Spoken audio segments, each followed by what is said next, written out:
सीतारामचंद्राभ्यां नमः। श्रीमद् वाल्मीकि रामायण बालकांड 16वां सर्ग। देवताओं का श्री हरि से रावण वध के लिए मनुष्य रूप में अवतीर्ण होने को कहना।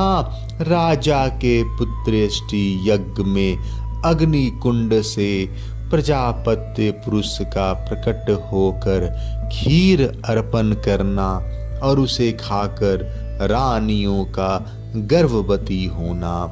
तदंतर उन श्रेष्ठ देवताओं द्वारा इस प्रकार रावण वध के लिए नियुक्त होने पर सर्वव्यापी नारायण ने रावण वध के उपाय को जानते हुए भी देवताओं से यह मधुर वचन कहा। देवगण, राक्षस राज रावण के वध के लिए कौन सा उपाय है जिसका आश्रय लेकर मैं महर्षियों के लिए कंटक रूप उस निशाचर का वध करूं? उनके इस तरह पूछने पर सब देवता उन अविनाशी भगवान विष्णु से बोले, प्रभु, आप मनुष्य का रूप धारण करके युद्ध में रावण को मार डालिए। उस शत्रु दमन निशाचर ने दीर्घ काल तक तीव्र तपस्या की थी, जिससे सब लोगों के पूर्वज लोक सृष्टा ब्रह्मा जी उस पर प्रसन्न हो गए।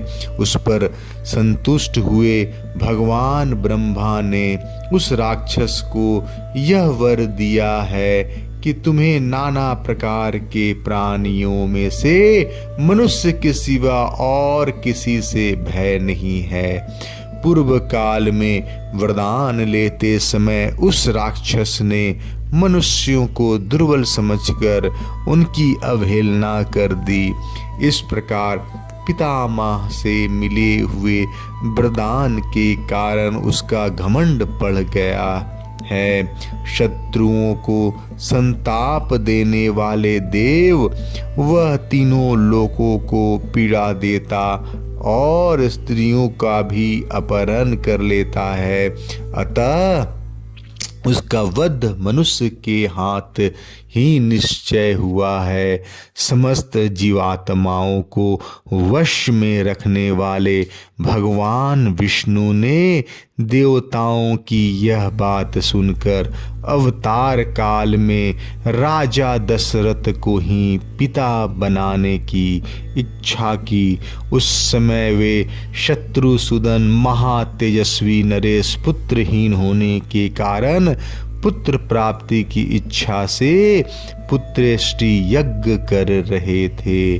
उन्हें पिता बनाने का निश्चय करके भगवान विष्णु पितामह की अनुमति ले देवताओं और महर्षियों से पूजित हो वहां से अंतर्ध्यान हो गए।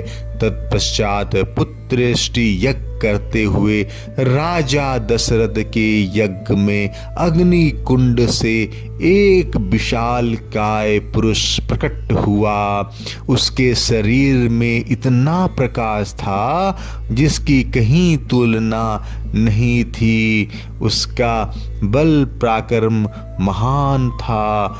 उसकी अंग कांति काले रंग की थी। उसने अपने शरीर पर लाल वस्त्र धारण कर रखा था। उसका मुख भी लाल ही था। उसकी वाणी से दुदुम्बी के समान गंभीर ध्वनि प्रकट होती थी। उसके रोम, दाढ़ी, मूछ और बड़े बड़े केस चिकने और सिंह के समान थे। वह शुभ लक्षणों से संपन्न, दिव्य आभूषणों से विभूषित, शैल शिखर के समान ऊंचा तथा गर्विले सिंह के समान चलने वाला था। उसकी आकृति सूर्य के समान तेजस्वी थी। वह प्रज्वलित अग्नि की लपटों के समान दीप्यमान हो रहा था। उसके हाथ में तपाए हुए जाम्बू नामक एक स्वर्ण की बनी हुई परात थी जो चांदी के ढक्कन से ढकी हुई थी। वह परात थाली बहुत बड़ी थी और दिव्य खीर से भरी हुई थी। उसे उस पुरुष ने स्वयं अपने दोनों भुजाओं पर इस तरह उठा रखा था मानो कोई रसिक अपनी प्रियतमा पत्नी को अंग में लिए हुए हो। वह उद्धत प्रात मायावी सी जान पड़ती थी। उसने राजा दशरथ की ओर देखकर कहा, नरेश्वर, मुझे प्रजापति लोक का पुरुष जानो। मैं प्रजापति की ही आज्ञा से यहाँ आया हूँ। तब राजा दशरथ ने हाथ जोड़कर उससे कहा, भगवान आपका स्वागत है, कहिए मैं आपकी क्या सेवा करूं। फिर उस प्रजापति पुरुष ने पुनः यह बात कही, राजन, तुम देवताओं की आराधना करते हो, इसलिए तुम्हें आज यह वस्तु प्राप्त हुई है। नृपश्रेष्ठ, यह देवताओं की बनाई हुई खीर है जो संतान की प्राप्ति कराने वाली है। तुम इसे ग्रहण करो, यह धन और आरोग्य की भी वृद्धि करने वाला है। राजन, यह खीर अपने योग्य पत्नियों को दो और कहो, तुम लोग इसे खाओ। ऐसा करने पर उनके गर्भ से आपकी अनेक पुत्रों की प्राप्ति होगी, जिसके लिए तुम यह यज्ञ कर रहे हो।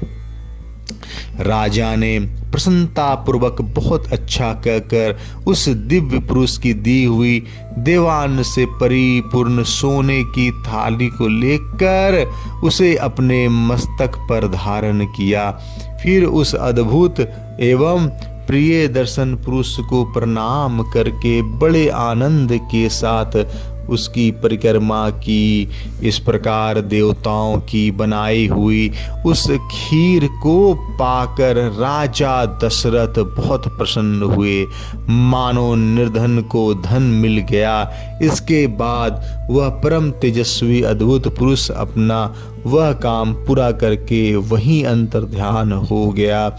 उस समय राजा के अंतःपुर की स्त्रियां हर्षोल्लास से बढ़ी हुई कांतिमय किरणों से प्रकाशित हो ठीक उस तरह शोभा पाने लगी जैसे शरत काल के नैनाभिराम चंद्रमा की रम रश्मियों से उद्दासित होने वाले आकाश सुशोभित होता है। राजा दशरथ वह खीर लेकर अंतःपुर में गए और कौशल्या से बोले, देवी, वह अपने लिए पुत्र की प्राप्ति कराने वाले खीर का ग्रहण करो। ऐसा कहकर नरेश ने उस समय उस खीर का आधा भाग महारानी कौशल्या को दे दिया। फिर बचे हुए आधे का आधा भाग रानी सुमित्रा को अर्पण किया। उन दोनों को देने के बाद जितनी खीर बच रही उसका आधा भाग दो उन्होंने पुत्र प्राप्ति के उद्देश्य से कैकेयी को दे दिया। तत्पश्चात उस खीर का जो अवशिष्ट आधा भाग था वह अमृतमय भाग को महाबुद्धिमान नरेश ने कुछ सोच विचार कर पुनः सुमित्रा को ही अर्पित कर दिया। इस प्रकार राजा ने अपनी सभी रानियों को अलग अलग खीर बांटे थे। महाराज की उन सभी साध्वी रानियों ने उनके हाथ से वह खीर पाकर अपना सम्मान समझा। उनके चित्त में अत्यंत हर्षोल्लास छा गया। उस उत्तम खीर को खाकर महाराज की उन तीनों साध्वी महारानियों ने शीघ्र ही पृथक पृथक गर्भ धारण किया। उनके वे गर्भ अग्नि और सूर्य के समान तेजस्वी थे। तदनंतर अपनी उन रानियों को गर्भवती देख राजा दशरथ को बड़ी प्रसन्नता हुई। उन्होंने समझा मेरा मनोरथ सफल हो गया। जैसे स्वर्ग में इंद्र, सिद्ध तथा ऋषियों से पूजित हो श्री हरि प्रसन्न होते हैं, उसी प्रकार भूतल में देवेंद्र, सिद्ध तथा महर्षियों से सम्मानित हो राजा दशरथ संतुष्ट हुए थे। जय श्री राम। 16वां सर्ग समाप्त।